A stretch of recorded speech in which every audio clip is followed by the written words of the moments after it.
Fala aí pessoal, beleza? Olha só, no vídeo de hoje separei alguns problemas para a gente resolver aí de trabalho e energia. Então tem alguns problemas aí que a gente vai resolver, né, relacionando força, relacionando trabalho, relacionando energia cinética e relacionando energia, tá? Então vamos nessa, vamos fazer aí alguns problemas. Bom, vamos aí para a nossa primeira questão de hoje. No plano inclinado abaixo, um bloco homogêneo encontra-se sob a ação de uma força de intensidade de 4 newtons constante paralela ao plano.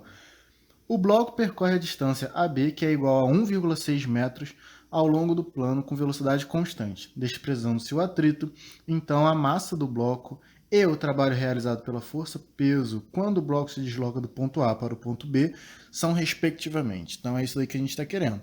Descobrir a massa desse bloco e o trabalho realizado pela força-peso. Bom, então veja só, né? Vamos ver aí as forças que tem, né? A gente já deixou o esquema aí. A gente tem aqui a força peso, beleza?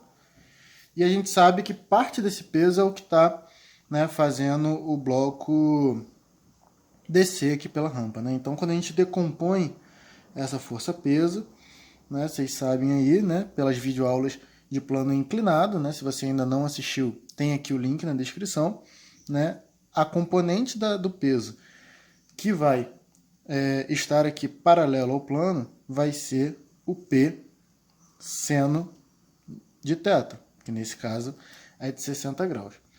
Bom, a questão diz que o bloco vai subir com velocidade constante. Se ele vai subir com velocidade constante, né, quer dizer que a aceleração é zero. Se você for lembrar, F é igual a ma. Se a aceleração é zero, quer dizer que não tem força resultante.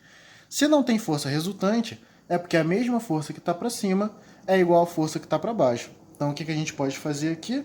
A gente pode colocar que essa força que está para cima, que vale 4, é igual à força que está para baixo. A força que está para baixo é o peso, que é a massa vezes a gravidade, vezes o seno do ângulo, que nesse caso é de 60 graus. Bom, a massa é o que a gente está querendo descobrir, é uma das coisas. A gravidade, a questão disse para usar 10, e o seno de 60 é raiz de 3 sobre 2. Beleza? Então, com isso daqui a gente consegue achar a massa.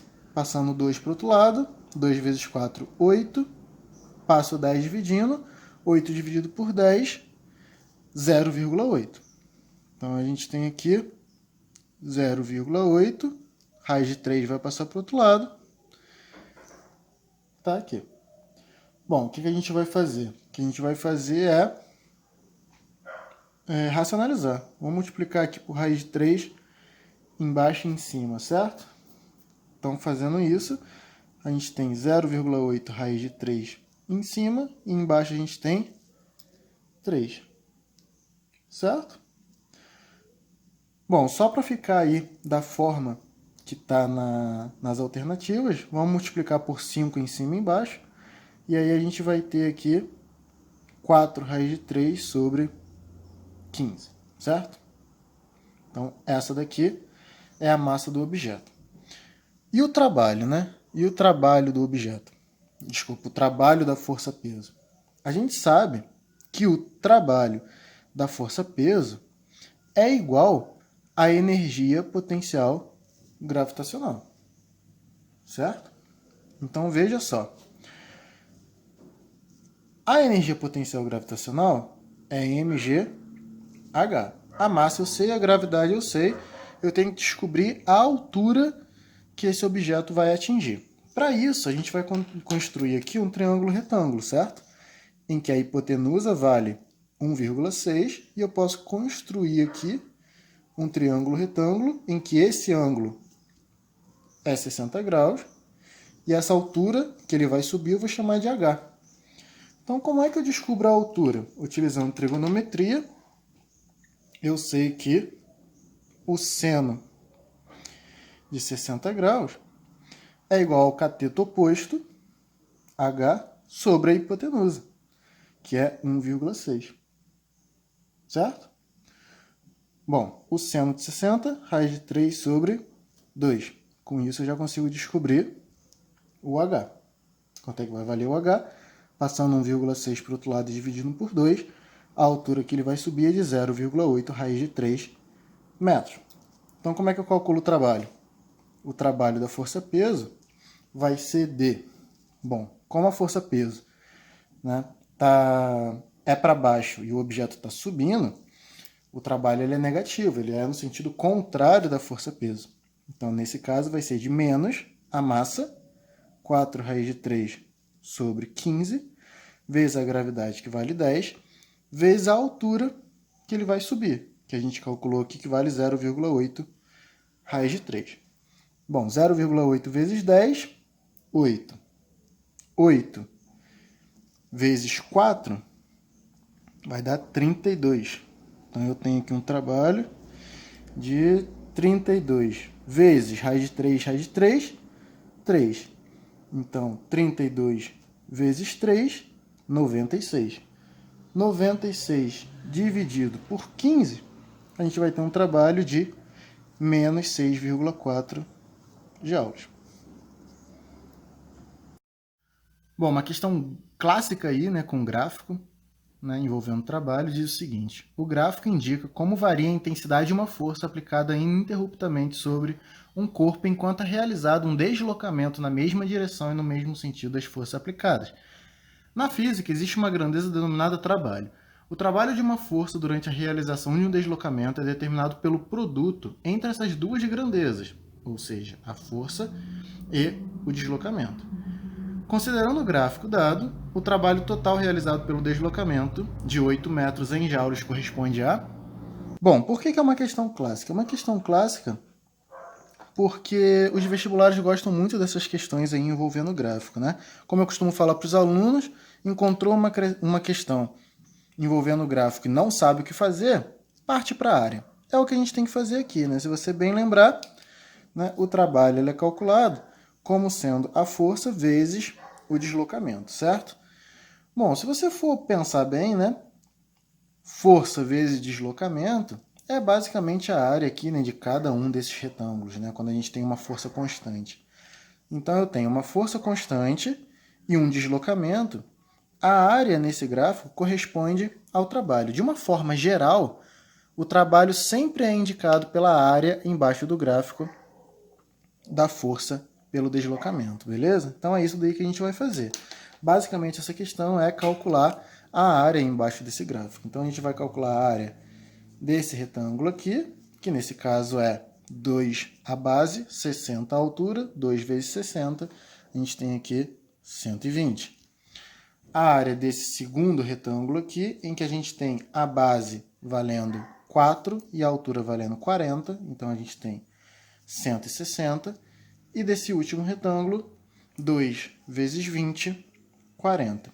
Então, isso daqui, né, como a gente já tem, né, os eixos estão no sistema internacional, que é metro e newton, então a gente já sabe que isso daqui vai sair no sistema internacional joules. A área total, então, vai ser o trabalho realizado. Então, o trabalho, que é numericamente igual à área, vai ser, então, 120 mais 160 mais 40. Então, o trabalho realizado por essa força foi de 160 mais 40, 200, mais 120, 320 joules. Bom, mais uma questão aí. Uma força constante F0 fazendo um ângulo de 60 graus com a horizontal é utilizada para arrastar horizontalmente um bloco por uma distância L0 em uma superfície, realizando um trabalho W0. Se o ângulo for reduzido para 30 graus, qual que vai ser o novo trabalho W realizado pela força F0? E aí tem alguns dados aí para a gente utilizar. Bom, então esse daí é o esqueminha, né, do que a questão está pedindo. Eu tenho primeiro uma força F0 agindo a 60 graus, né, que vai levar esse objeto numa distância, num deslocamento L0, e depois eu vou fazer a mesma força na mesma distância, só que agora sob um ângulo de 30 graus. Eu quero saber aí, né, quanto vai valer o novo trabalho. Então, para essa situação aqui, eu vou ter um certo trabalho L0 e depois eu vou ter um certo trabalho aqui que eu posso chamar de W só. Bom, então, como é que a gente calcula o trabalho, né? Sempre que a gente tem essas questões assim, a gente parte direto para a equação. Então, a gente sabe que o trabalho ele é calculado fazendo a força vezes o deslocamento. Só que é a força vezes o deslocamento, mas é a parte da força que contribui para o deslocamento. Então a gente precisa fazer o quê? A gente precisa da componente da força que está atuando no sentido do deslocamento. Usando a regrinha do com o ângulo, né, a gente percebe aqui que eu tenho que multiplicar ainda isso pelo cosseno do ângulo que está ali, né, aparecendo. Bom, então veja só. Vamos calcular o trabalho na primeira situação. A força vale F0. A distância vale L0. E o cosseno de 60 graus? O cosseno de 60 graus é 1 sobre 2. Então percebam que o trabalho na primeira situação vale F0, L0 sobre 2. A gente guarda essa informação. Vamos ver agora na segunda situação. Na segunda situação é a mesma fórmula, certo? Então, como que eu calculo? É a força, que continua valendo F0, vezes o deslocamento, que continua sendo L0, vezes agora o cosseno de 30 graus. Só que o cosseno de 30 graus é raiz de 3 sobre 2.